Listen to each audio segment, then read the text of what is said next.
This is Queer from the Other Side. Your queer approach to everything from the paranormal and supernatural realms. With no subject left unexplored. I'm Shauna, your resident witch with a talent for hunting ghosts and connecting with Earth's energy. I'm Alexander, your in-house skeptic, with my own ghost stories and obsession with outer space. But will I ever believe? And I'm Derek, your on-air spiritualist on a mission to awaken souls to ground their spiritual power into their physical experience, bridging heaven and earth. Get ready to explore. Here we go. The show starts now. Hello, and welcome to another episode of Queer from the Other Side, your queer approach to all things paranormal with nothing left unexplored. I'm Intuitive Shauna. I'm your resident witch. I'm Alexander, and I'm your resident skeptic. I want to believe, and I keep trying, especially this Halloween season. Still waiting. Still waiting, ghosts. You're just tempting it. I can't wait to hear what's going to happen to you next after that one. Something better happen. I'll tell you Dun, that dun, much. dun. And I'm Derek, your resident star being today. Star being. Ooh. Oh, he's got a fancier title. I'm just a skeptic, and he's like, Star Bee. What does that mean? It means I looked beyond Shauna and I saw stars on the background, and I picked that so I can be a star being. Are you entity fluid? Is yes, that I'm what entity we're calling fluid. It? Yeah, I like that. I really okay. like that. All actually. right. Well, you can be a star being today. I guess that works. But it is season of the witch, so all of us are going to be a little bit of a witch today. Oh, I've been a witch all week long, I'll tell you that much. Just change that W to a B. Boom! We have a really special guest that's going to give us a special taste of old world witchery. We have the founder of the Temple of Ced. He is the father of the Ced witchcraft tradition. He's the creator of the Ced tarot deck. And he's also spent the last 13 years building a community in the Los Angeles area for pagans at the Green Man store. I'd like everyone to welcome Griffin Ced to the show. Woohoo! Hey.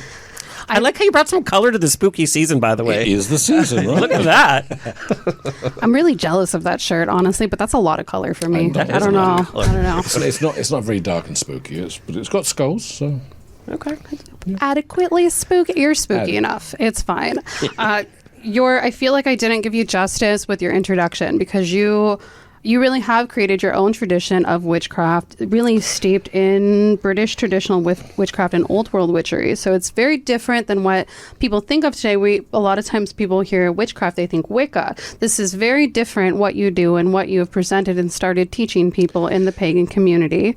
Yeah, well, it's not made up, however. It's something that which was given to me back in my first initiation when I was in 1975. I'm that old. It was a legacy that works through gnosis. It works through direct communion with spirit, and it is an inheritance from the stream of spirit to basically re-enflesh what I think has been lost to time. The interesting thing is I come across a lot of people who are academics that are very learned, and they come to my classes and they say, oh, what you're talking about ties into this, or it ties into that. And they cite philosophers from like 2000 BC, the Greeks and Egyptians. And so everything that I'm pulling through, even though there was a basic witchcraft legacy that was passed to me, a lot of the material that I've been bringing fleshing has actually come from a well of gnosis that you can tie directly back to old legacy. So you could say it's a reclaiming rather than a creation. I like that, reclaiming it. I think that's a really wonderful way to put it. And this is something that you've been doing essentially your whole life. Yeah. So can you tell us a little bit about your introduction into witchcraft? Everyone has an origin story, so to speak. Can you share a little bit of yours with us? Sure. My mother, she would never call it witchcraft, but if anything went wrong with the family, she would put a curse on you. And my grandmother told me that my great-grandmother, her mother, who died the year before I was born, drowned herself in a bucket of water. I mean, she was determined to cross over. She'd had enough. And my grandmother told me that I inherited the gifts from my great-grandmother. And so I was raised with this idea of something beyond the reality of this world, and that I had the ability to access it. When I was 11, my mum took me to a house and said, these are your people, you stay with these people, and as long as you're with them, you don't have to worry about letting me know where you are and know you're going to be okay. Well, the house that she dropped me with was basically a house with a couple of practitioners who had other young people that they were exploring the metaphysical with. We did work with spirits. We did healing. We did out-of-body experiences. We did spellcrafting. We did all the things that one would associate with witchcraft in the old sense of it being associated with the gifts, the ability, the gift of magic. And developing those things, I think really these people could see that young people had more ability to reach into that world, and so they were wanting to piggyback on our abilities. But in the process, they basically were training us. I went through my first initiation with them as a young teenager, and during that experience, it changed basically the way I perceived reality and the world. And then I went into theater, I went into the arts, I had a little journey through traveling the world, and finally when I came to America, I was looking for community and found a pagan community in America, and I noticed that what they were doing was a bit different from what I'd been raised with. And so I did some rituals with some people, and they went, "What's that?" I said, "Well, that's the witchcraft that I was raised with." And they said, "Oh, you've got to teach us. You have to teach us that." So I raised a coven, and 30 years later, here I am. Now, from like a layman's point of view, when you say gnosis and you're able to reclaim, past traditions and old magic, is it that you're meditating and you get messages in terms of a voice, or it's an intuition that you have? The way I look at it is people sometimes say, "Oh, my stomach dropped because a very emotional event happened." Like somebody just did something and you don't know how to handle it, and you feel that physical reaction. Over time, you start to understand that when you feel that, you translate that into an experience. Something's wrong. Something smells wrong. Something's funky. My back just shivered. There's all kinds of ways in which our body actually experiences the universe on a more sensory level. We translate sight and hearing and smell and touch to a clear language. So when you start to develop a language based in these other sensations, you can actually extend them into a more emotional, spiritual, vibrational universe. If you think about love, think about anger, all of these things are not tangible. You can say they're either chemical or emotional, and yet you can have a sensation of them. You can feel them. Go to a country that's been ridden by war, and you can feel the spirit of war right in the country and the people. And this same quality of experience is what you then, over time, develop into a language that in the end becomes a lot like talking to people, using sound and the vibration of sound. Look what you're looking at. You learn how to translate these sensations into something that you can actually create a language on. And when you get to that point, then what I get is I talk to the spirits. I talk to the divine spirits that come through my heritage and my blood, and I get guidance. And it literally is like sitting and chatting to them and feeling. I'm aware of the fact that it's a sensation. I do a lot of Q&A, ask questions, and feel intuitively what the response is. But it becomes very tangible, very visceral. So that connection that you said your bloodline, is that predominantly from your ancestors, or where would you say that you get that information from? Yeah, it is ancestral, but the way in which we understand ancestral is very different. And this is the season, right? And we have Hallows Eve coming up. And so let's talk a bit about ancestral. Ancestral for me is experiencing the spirit of the land, the spirit of people, the spirit of the tribe, and all the things that we emotionally make a pact and a bond with that becomes life-changing. And all of these qualities that I do in my life become part of my spirit. I bond with it, and it becomes part of who I am. You could say it's an extension of me. This is true also with my ancestors. My ancestors experienced the land in a particular way. They experienced certain things like war. They experienced love. They experienced strong connections. And so this whole spiritual bond that they had, I have inherited also through my blood.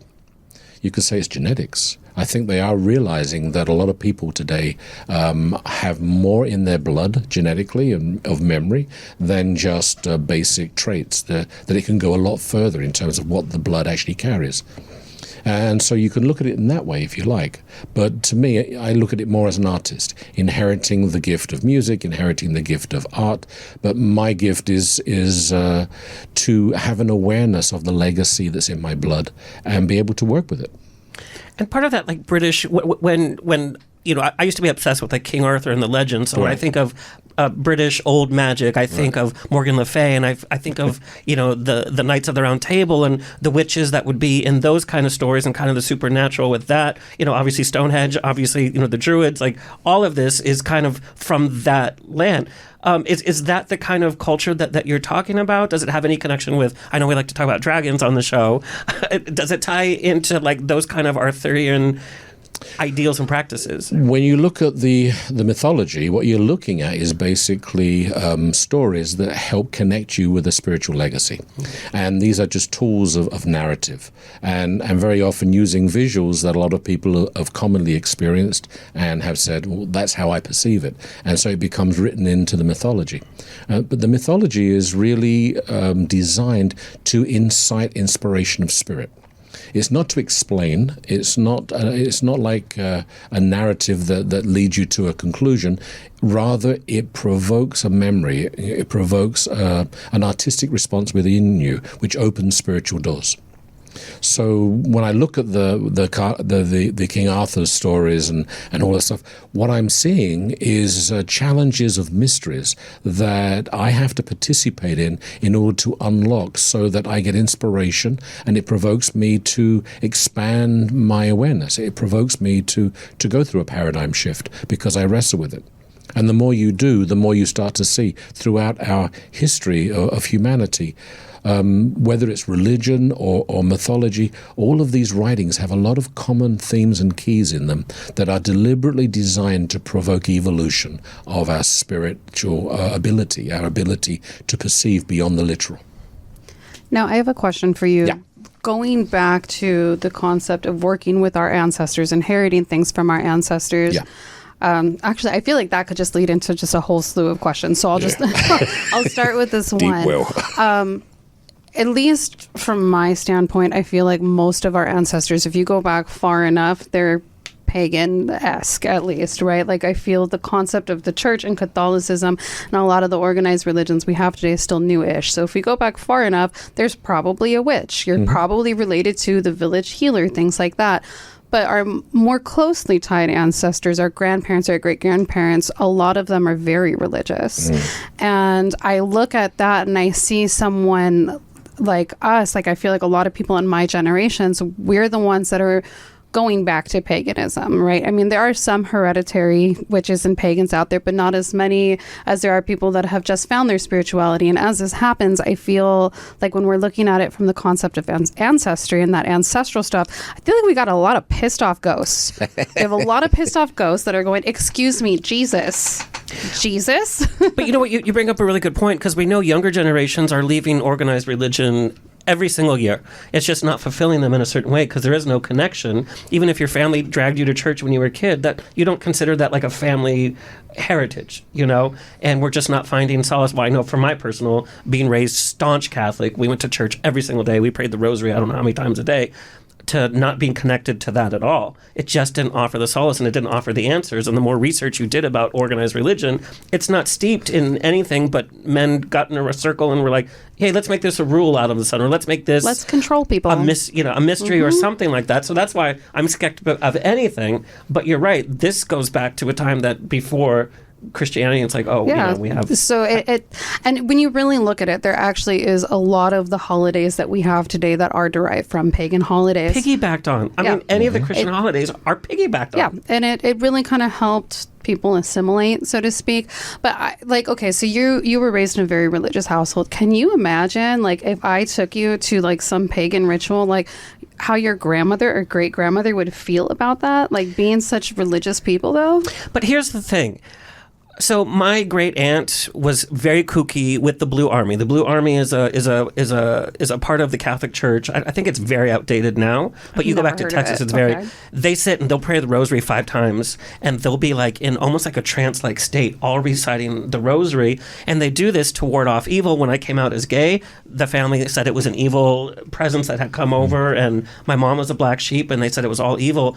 The way that also that they honored saints and had them all around the house, and the ritual with the holy water and all that, it's very ritualistic. I mean, even look at the mass with the incense, and then we're supposed to believe that the host, the bread, turns really into flesh and blood, then it makes us cannibals. That is a ritual on all levels. See, in our store, we have to put a sign up that says that magic and spell work is done for entertainment purposes only. I'd like to see those same signs in the Catholic Church. It's very entertaining, though. I tell you, it's very entertaining. You know what? You're not wrong. And I will say a lot of what you see in Catholicism, it's ceremonial magic. It's very, very magical. Judaism, too. When they would sacrifice absolutely. lambs and all that, that goes back to earlier beliefs. And so I wonder if everything is rooted from Egyptian beliefs. We know it's the center of everything. A lot of it comes from Egyptian beliefs. There's a lot of roots in that.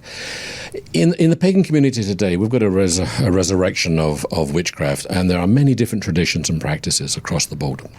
And if you look down through history, you're going to see a lot of witches. There were Christian witches. There were people who didn't have any access to any religious literature or mythology. All they had were the teachings of the church.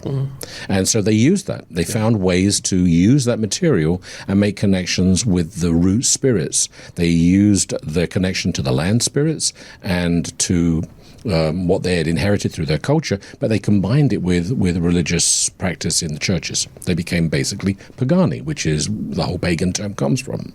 So I've been looking at, well, what is it that unifies all these different traditions? And the only thing I can come up with is heresy. I think all witches are heretics because all witches circumvent mediation through a church. We all look for direct experience of spirit. We all look to commune with spirits in a very Gnostic, direct way. And for that reason, we are, according to the church, heretics, all of us. And it is that practice that makes us witches. And I think that's why a lot of young people are walking away from the church, is because they don't want to just follow the doctrine of the church. They don't want to follow the liturgy that mankind has made. They want to make a connection with something that they can tangibly, viscerally connect with themselves, one-on-one. They want to be heretics. We're moving into a time of heresy, and that's great, because that means that everybody is kind of really inheriting the legacy of our species. We're kind of picking up humanity and saying, I want to evolve. And to evolve, I've got to let go of the sheeple. I've got to start becoming the goat that goes places that normal people don't go. I've got to be a revolutionary. I've got to be an artist. I've got to think outside the box. It's why very often, for me, I talk about witchcraft as an art, not as a religion. But when we're looking at that, going back to these young people that are finding this as something that is empowering, and they're really kind of embracing this as a spirituality and as a lifestyle, again, there's going to be ancestors and people that don't agree with it. There's going to be people that are still very connected and married to the concept of organized religion and what they've had, and that's fine, because really to each their own. Language. Yeah. But what do you say to someone, especially when they're coming up with challenges of, like, I want to connect with things on an ancestral level, because a lot of witchcraft talks about honoring your ancestors and honing that as power and protection. What do you do when you feel like your ancestors don't accept what you do? Or in some cases, maybe there's even signs that your ancestors are not cool with what you're doing. Okay, so this is very in vein with the season. When you're dealing with somebody that you knew in the flesh, like your grandmother, she's passed over. She is dead, but she has an identity that's separate from you, because that was established in your relationship while you were alive. And even though she's now on the other side of the veil, you still identify her as a very specific individual. When it comes to your ancestors that you never knew, you don't have that relationship with them. They're actually part of you. They're in your blood. They're actually you. So don't define them as separate from you. Look at them as being part of who you are, that together, me and my ancestors, we evolve. Stop letting them be blocks, but say the virtues and the strengths that your ancestors had. Power, charisma, steadfastness, faith, all the things that are like game changers. I'm going to take all of that, but I'm going to change the format, because now, guys, we're evolving. Start working on yourself to get rid of the blocks that you have inherited genetically from your childhood, and start evolving beyond those blocks. And as you do, so do your ancestors. I was just going to say that's exactly what ancestral healing is. I had a conversation recently. Someone said, how do I heal my ancestors and do this? I said, you heal yourself. Think of everything that they went through and traveled and challenges and everything for us to be where we are. You heal yourself, and that's how you heal them. That's very interesting, because when I study witchcraft, there is that celebration of self. which is very queer-centric, which we know we celebrate all things queer. But it's trauma healing, and we've talked about the Akashic records. How do we work through that trauma from our past? We look at our records, we talk to our ancestors. That's a whole part of it. We're studying up on vampire lore for our next episode, and the whole part of it is you have to be a healthy individual before you can be a part of anything else. Well, a lot of the vampire lore, from my perspective, you have to understand that all these different traditions and all different practitioners, we're just simply speaking different languages. There's not a right or a wrong language. We're interpreting the reality that we are engaging with through a language that's specific to our own practice. So when one person says one thing, it doesn't negate another person. Right. So just putting that out there, that we have to think beyond the structure. But when I'm working with the mysteries of the dead, there are the ancestors who have crossed over and become part of who we are. They're in our blood and we carry them. And then there's those that didn't cross over, those that when the event of death happened, they backed away and said, hell no. And they identify themselves, as they always have, as living beings, but they no longer are corporeal. These are what we call the shades or the ghosts. They get, because they have no free will, no ability to navigate or evolve further, they have no connection to life force energy, so they become parasites. They feed off the living. They are bound to the tracks. Ghosts are bound to tracks. They can't step over thresholds. They don't cast a reflection in the mirror. A lot of the ghost lore that we used to carry centuries ago has become vampire lore. Yeah. And that's the commonality that we have in terms of between vampires and ghosts, is there's a common ground in that area. So it's just an interesting an element when you come to the shades and the ghosts. Because when we're coming into Samhain, we're coming into the Hallows, what we're doing right now, a lot of the practice is about helping those lost souls cross over. I'm going to stop you right there. Yeah. Let's break down, what is Samhain? Samhain is I think it's originally a Scottish term for Hallows. Halloween comes from Hallows Eve, and the eve of All Hallows, and All Hallows Day would be All Saints Day. Yeah.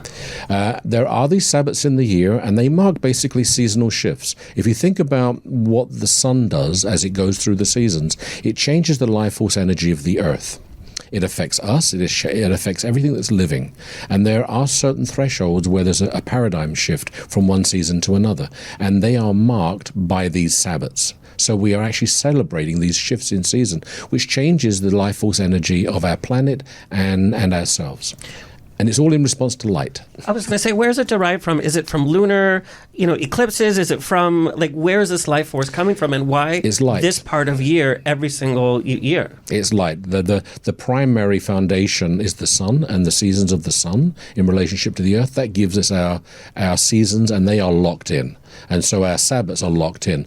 Within that, we have the motions of the moon, which pushes the watery qualities of life cycles, like menstruation and lust and anger, our emotional cells, which is more watery. That gets moved and shifted with the cycles of the moon. So you look at how we respond to the shifting of the sun by looking at the phases of the moon. So that the communication between these two primary solar beings is what we're really kind of working with when we're looking at how to enhance those qualities and energies and use it for our work. There's always that saying, when things are going weird or you're having a bad day, it's like, oh, it must be a full moon out. Yeah. In hospitals and prisons, ask them. It's like lunacy is a thing. It's real. And that's funny that you mentioned that, because the living vampires, how they call them, that 3-day period between All Hallows Eve and then All Saints Day, that's their second most important feast day of their whole faith. Shocker. Yeah. You talk about working with spirits, and I think when we say spirit, that is such a vast and vague term, because spirits encompass so many different things. And I kind of wanted to bring this in because we've talked about aliens, we've talked in depth about dragons. Derek has all sorts of interesting experiences with different types of spirits. You've had human spirits, you've had ET spirits, deities, things like that you've worked with and encountered. And this is something that I think does also tie in with witchcraft practices as well. Can we talk about, I guess, some of the differences here, Derek, with what are some spirits that you mostly feel like you work with a lot? Well, like you said, there's spirits that will connect with me and then show me how they basically died or like why they're emotionally attached to the realm. And then it's usually done so I can help just shift them into the light. But a lot of the beings that come and connect with me through a meditation or just at random points when I'm just awake will be interdimensional beings. And I like to use the term interdimensional because it's less polarizing saying that something is one thing or another, but that can count for higher levels of consciousness that make a connection. That's a collective consciousness. It can be a being that comes that embodies 3 other beings.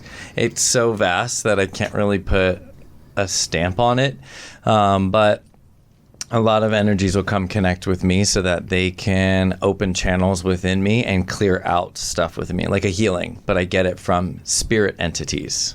And how do they communicate with you? Like he was saying, like it's more of senses and sound. That's one way. Yeah. But we get connected with so many different ways, and it can literally be something that's in our physical experience. You ask a question, all of a sudden you happen to look at something and the answer's there, or an alignment happened. That happened today. But it could be something so visual that they're like, here, this is what's going to happen, and this is why you're having this experience. And they'll show me symbolism, and then it's my turn to go take that symbolism and unpack it. Or they'll literally have words or sound. I'll wake up and I'll hear the sentence in my head. So it's all different. It's literally all forms at different times because I think the energy shifts so much that you can't be communicated with the same way all the time. Sometimes it has to be through thought, feeling, a smell, a taste. But the significance of the experience is something that you feel.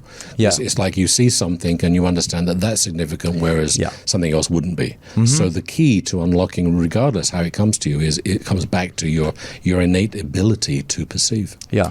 Now, I know at the Green Man store that you run, a lot of people come in and they want to talk to their recently departed, or they're looking at tarot as a way to connect with the recently departed. How do you deal with that immediate kind of presence in terms of ancestors? And do we have the same access to people that have just passed that we do to our ancestors? Or how do we make that communication? Well, like Shana was saying, when it comes to ancestors, they have delivered us gifts or curses. And to recognize how to mobilize and develop upon those gifts is one way, and how to deal with the curses and blockages and find resolution is the other side. Either way, it is within yourself. So whenever somebody comes and talks about the ancestors, I really want to talk about how their life is working and what are they trying to achieve, and what is the patterns that keep coming up that keeps trapping them or blocking them. And get into that dialogue. And I help them to connect with the fact that all of their ancestors are tangibly part of them. So stop kind of looking at them as soap opera characters who are out to get them. It's like, no, these are all facets of what makes you you. You just took all the fun out of ghost hunting right there. I'm done. Thank you. Thank you. We're done. I think how I'm interpreting your question, though, is stepping aside from the relationship with ancestors and how we can heal them or heal ourselves that way. Let's say my best friend just died in a car accident 2 weeks ago. That's the recently dead. When you say ancestors, I'm thinking of people who you've never actually met in life, and their qualities within yourself. The person who you corporeally knew and now they've crossed over. And by the way, I look at all spirits as interdimensional because they come from the 2-dimensional reality, not the 3-dimensional. They're 3-dimensional, they'd be physically here. When you're trying to connect with people on the other side, and yet you have the memory of their identity, and their identity is their spirit to me. I kind of look at identity, vibrational quality of presence equals spirit. And so when I'm talking to the identity of them, then I'm talking to their spirit, and I'm communing with their spirit. When they come and they want to make those connections, that's the hardest thing. I mean, we can talk about all kinds of qualities of your relationship to your life, to who you are, to your future, all these things that we can tap into that using the language that is natural to me. But whenever I want to talk about a loved one who was crossed over, that is the hardest thing, because there is a relationship between you and that person that has nothing to do with me. And so I've got to try and use my own spirit to sense and understand the presence of this individual and mediate their presence here, but at the same time keeping myself out of it. That is the hardest thing to do. And that's why mediums are the rarest kind of psychic that you can find.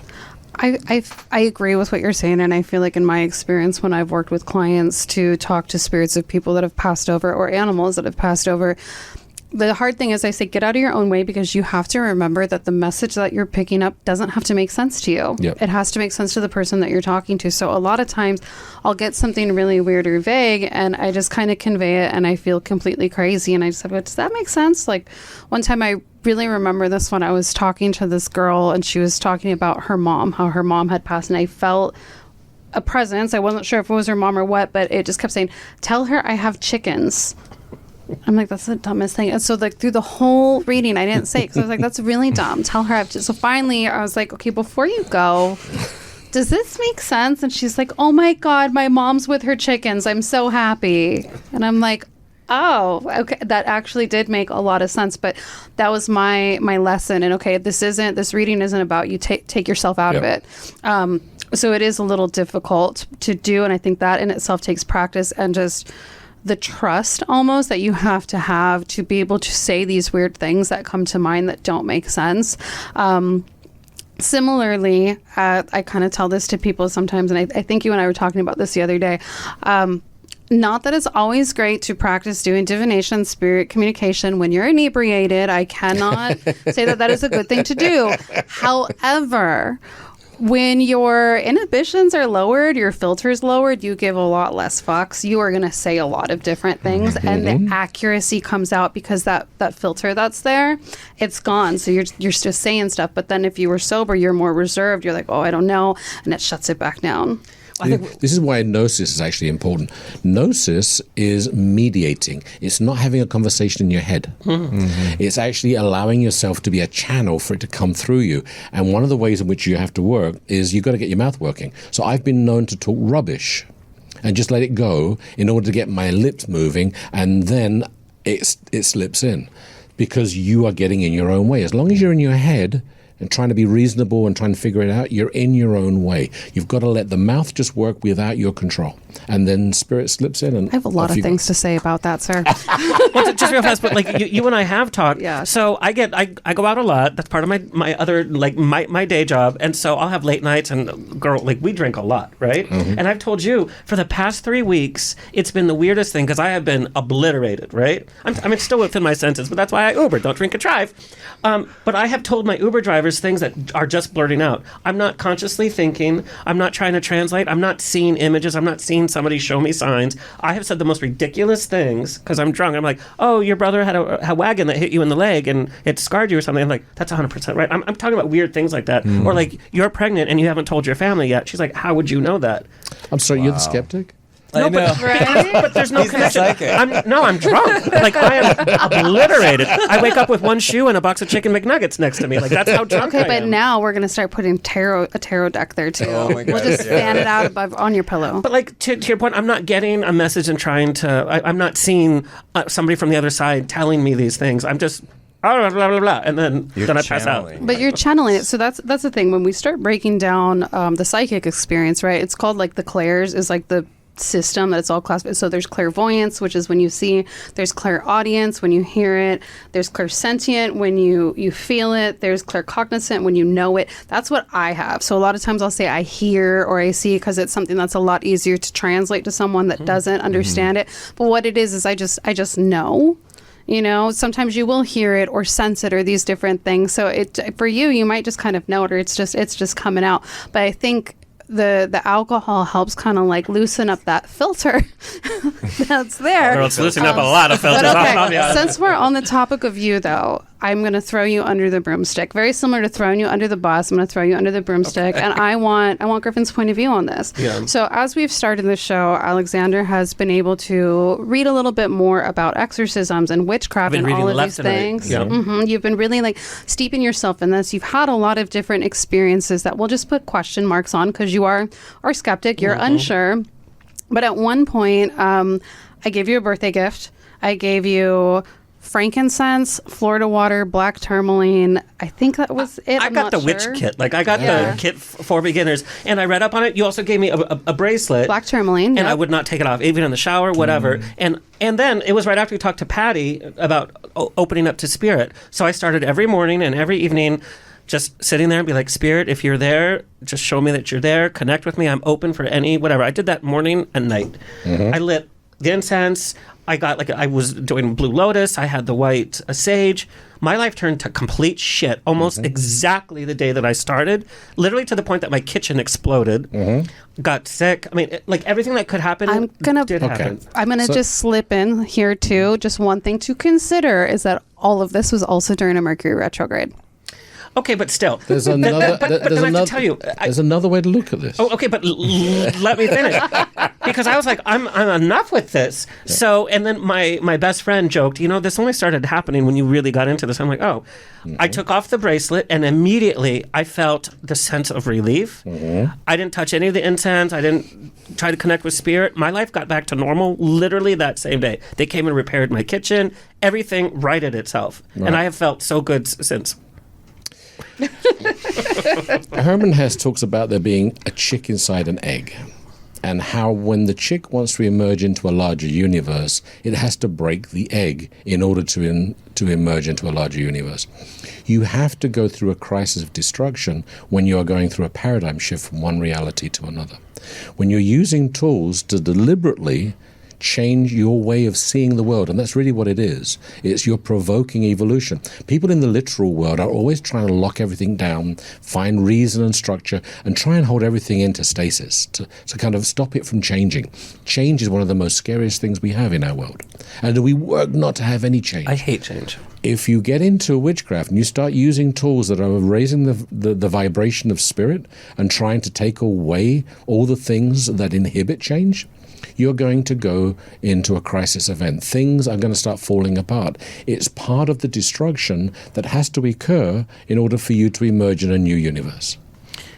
Do you think it also could be like my motivation needs to be pure? I'm going to be honest. My motivation is to connect with my mom, who I have not, she and I were like this, have not connected since her passing. Everybody has a reason. Everyone has a different motivation for why they do this stuff. But that's basically my only motivation. Maybe that's not right. It doesn't matter, because the thing is as soon as you start poking at this, evolution kicks in. It's like there's no way to avoid it.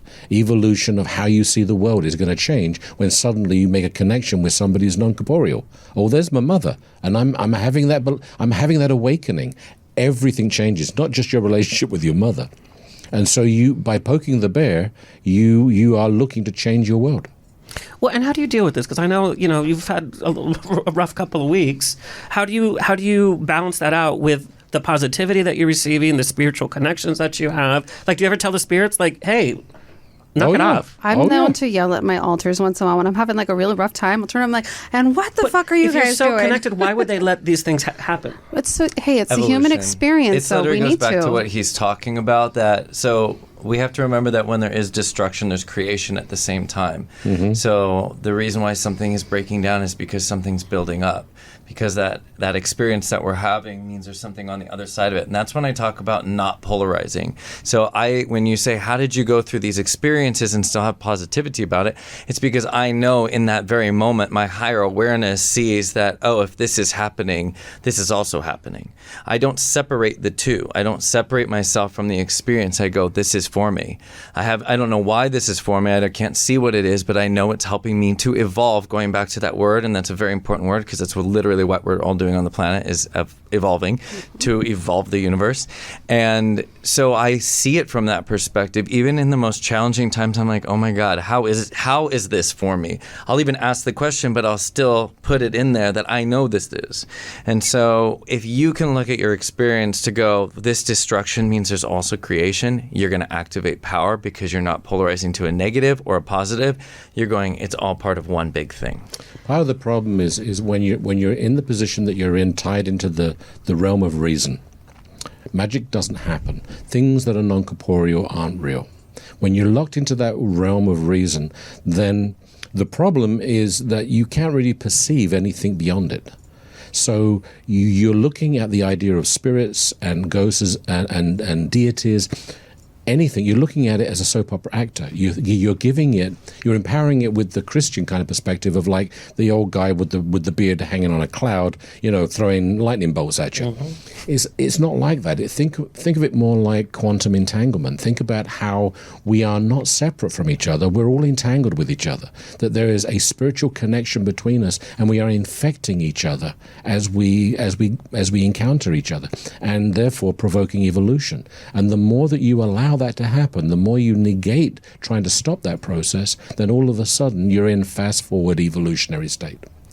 I mean, I think when it comes down to it, I think that we're all some type of spiritual being on some evolutionary path here. Some of us believe in reincarnation, some of us don't. We think we go other places. Whatever you think, we're here for the human experience, and part of that is to learn. We have to learn, and unfortunately, a lot of things that teach us the most valuable lessons are very unpleasant. And that's something to really kind of remember too.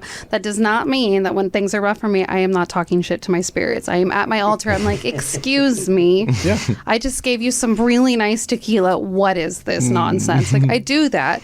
But I do know at the end of it, and I look back at some of the most challenging times, whether it's something that happened to me or me being young and growing and being stupid and wrong, like I've learned so much from those things, and I do think that's part of it. And we can also look at this hard time and kind of what we're talking about, that evolution and needing to break that mold. There's very important times in a witch's life as you go through this. You have your dedication, you have your initiations, these like big rites of passage that you get. And when you talk to anyone that's really gone through them, they'll be like, okay, that's going to like tear your world apart, and then it builds it back up. And so that's kind of, when you were telling me all these things, I felt like it was kind of like that, because you're like edging into this, which, by the way, I think doing it to talk to your mom is not a bad thing at all. That's a very valid reason. But that's kind of part of it, is it rocks your world and leaves you kind of like that. It's like, can we schedule this downfall? I mean, your questions led us a lot into some deep philosophy today, to be honest. I mean, this is really the deep underbelly of what we're talking about. But when we're practicing witchcraft, we're really animists. Even though I understand that we're all part of a oneness, I can't face the world like that. I'm an animist. I'm a polytheist. I break every spirit into an identity that I can have a dialogue with. I had problems with my washing machine. It wouldn't give my washing back. So I sat down and we had a ration of a conversation. It's like, you know what? If you don't start doing your job and giving me my washing back, I'm going to get rid of you. How many people haven't had a conversation with their car? Oh my God, if you can just not break down for 5 minutes, next time I get a paycheck, I promise you I will get you fixed. It's like... That's funny, because we've all had those kind of conversations. We've all had that. That's because somewhere we all kind of understand what it is to be an animist. And witchcraft takes it further. So yeah, when I'm having a hard time, I tell my gods, back off. I just can't handle this right now. Just give me a smooth ride. That doesn't mean that I'm negating the philosophy. It just means I'm in control. I'm making the decisions. I'm not the victim of the universe, and I'm not the victim of religion and my gods. I'm in a conversation with the spirits, and sometimes I say, back the hell up, give me some space here. I can't handle it. I use other words to beings, but that was a nice way to put it. I knew a Strega witch that used to lock up Mary. She had a statue of Mary, and every time Mary didn't come through, she would lock her in a cupboard and say, you ain't coming back. I'm not putting you out until you actually cough up what you promised. I've done that. I'm not going to lie. I've done that. And then and I was really mad, and I didn't tell anyone because I was just in the moment. And then I calmed down and I forgot. My husband came home and he's like, hey, so why is Pluto with the dishes right now? I'm like, just leave him alone and don't talk to him. He's grounded. He's grounded with the dishes. Now, how have your beliefs changed your outlook on what happens to us when we pass the veil? If you embrace the event, if you can actually make the journey across the river, you become one with your tribe. Like attracts like. So when you think about your ancestry, we've got thousands and thousands of years, everybody in lineage, and not only the ancestors by blood, but all of the spirits that they were encountering, that they bonded with, the land, the gods, all of this. It's all part of the ancestral river.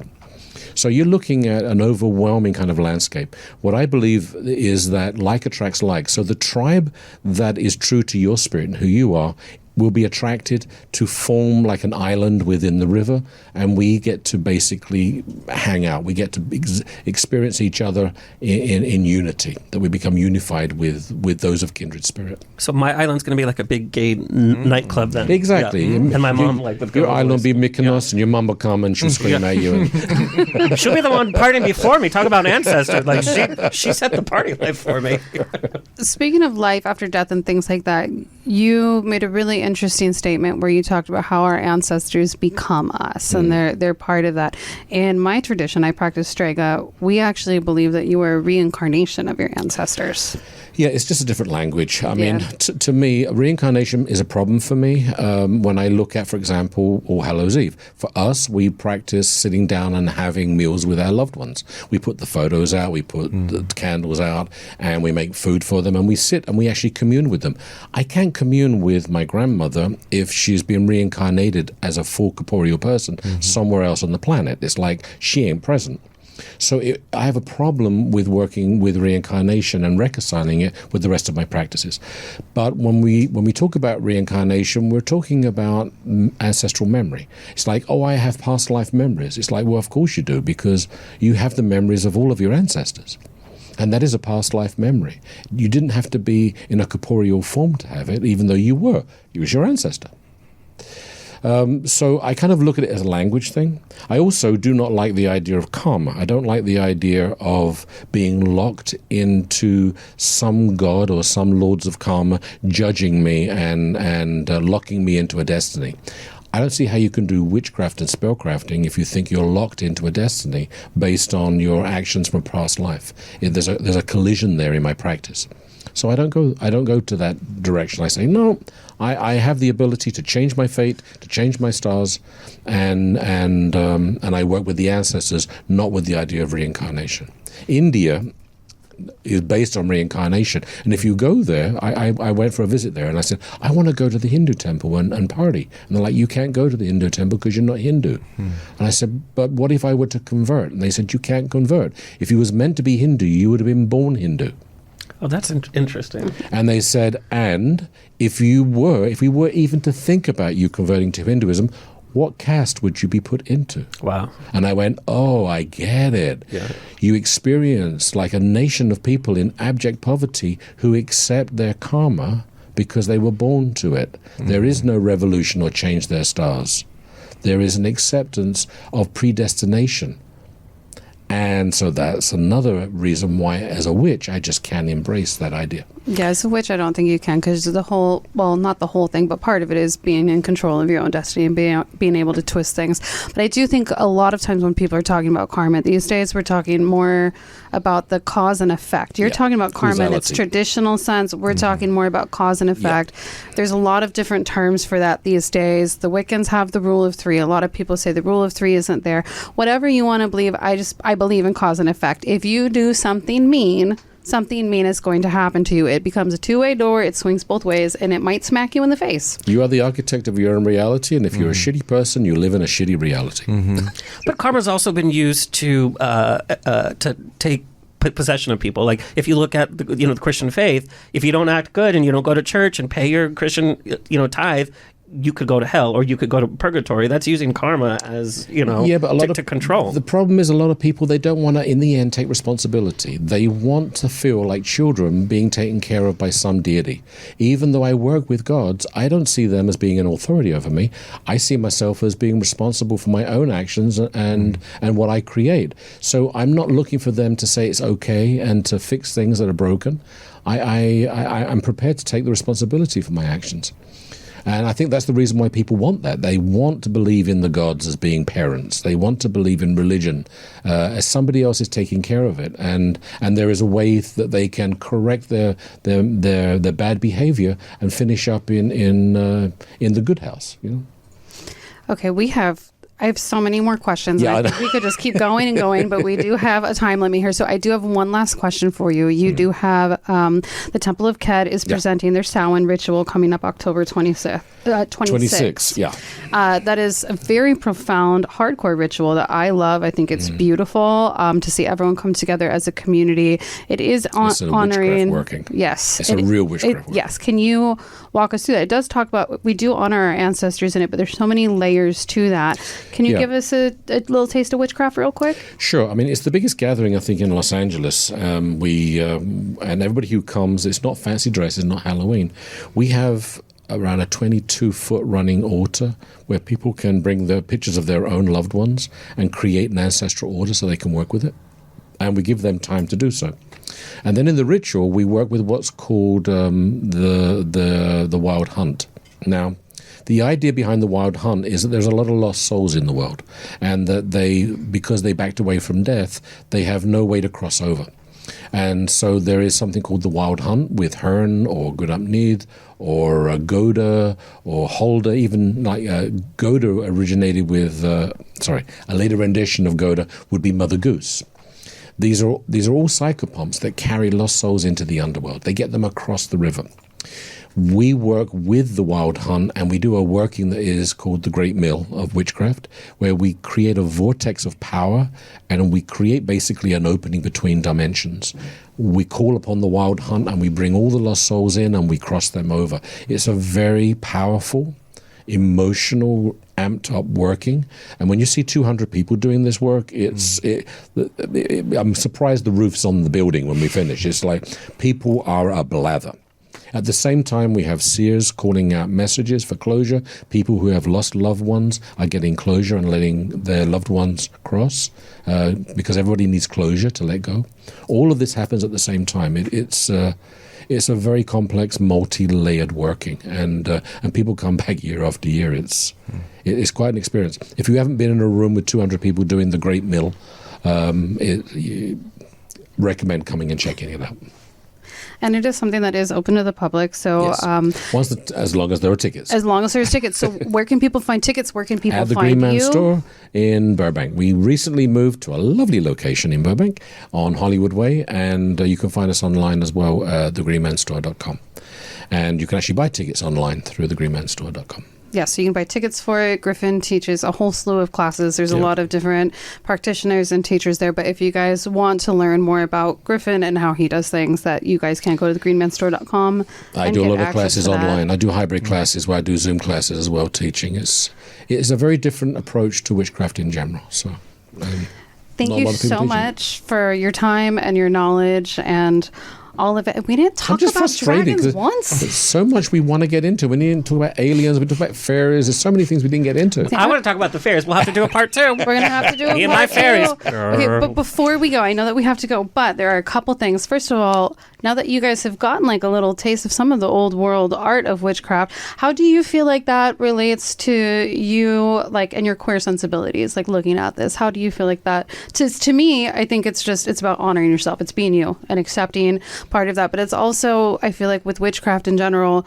we're always on the outskirts, right? It's always like the collection of misfits and the people that are misunderstood, and really understanding the beauty and the depth that's really there. So I feel like there really is a lot of that, and a lot of the witchcraft community, at least in Los Angeles, is very queer. Actually, I think it's more weird to find like a straight person, a straight man. You're like, you came here with your wife, right? Like, it just doesn't happen. But what do you guys think? What I like, I like the individual aspect, but I also like the ancestor aspect a lot. You know, we all have certain personality traits that we can see in our family. I come from a huge family from Mexico. We have tons of family. But in terms of my direct family, it was my grandma, my mom, and me, and that was it. We didn't have this connection. We didn't associate with that part of the family for many reasons. But I take comfort in knowing that I do have a family that's beyond just my immediate family, that is still in my family core, but don't necessarily have to be the people that I don't like in the generation right ahead or whatever, but that there is this family connection that I can make and enjoy, which probably a lot of queer sensibility in my ancestor group, that I don't have to just look towards my immediate family to get that feeling. And the key really is, does it change your life? Does it give you benefit in life? Does it support you to live a better life? And that is the most important thing. Yeah. Oh, yes. Me. Well, that's the thing. I think that a lot of us come into this reality at this time, and you see a lot of queer community coming forward. And I think that's because they're activating parts of the ancestral line, just to ride on that and what is in the DNA that needs to come forward that hadn't been healed or worked with in the past, either denied, resisted, or negative experiences that took place or negative actions that took place. And so I think we come in to work with that energy and heal it. And that's why it's a part of us. It becomes awakened within us. And then we get to choose how we want to utilize that. I mean, the whole queer community is about being outside the box, challenging the norm. And that's very much what we do. Very much so. Well, again, Griffin, thank you so much. It has been a pleasure to have you and just hear about your outlook on life, really, is what it is. When we look at witchcraft, it's about like the outlook on life. So thank you for coming and sharing that with us. Thank you to everyone that tuned in and listened. I just have some real quick homework. We are featured in this current issue of GD Magazine. Look at us. We look gorgeous. We're with Haunted Doll Stephanie, but there's an in-depth interview with us. You can get that at gedmag.com or get your issue if you're in Southern California. Also, we want your ghost stories. Boo. We set up a voicemail for you to participate with us. So you can go to speakpipe.com/Queer from the Other Side. You literally click that link from your desktop, your phone, and you can leave us a voice message and tell us your ghost story. We'll be sharing those on the show. We'll be sharing those on social media, and that's something new. We're going to change different questions, but that's how we can interact with you. So thank you so much. Go leave us your ghost stories. Share all of your tales. If you have any about aliens that look like Italians that make crappy cake, I want to know about that too. Don't forget to like, subscribe. You can follow us on all of our social media platforms across the board, Queer from the Other Side. And don't forget to join our community, queerfromtheotherside.com. And we will see you next time. Bye.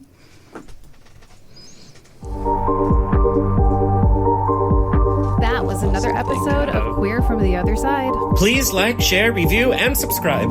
Until next time, stay curious.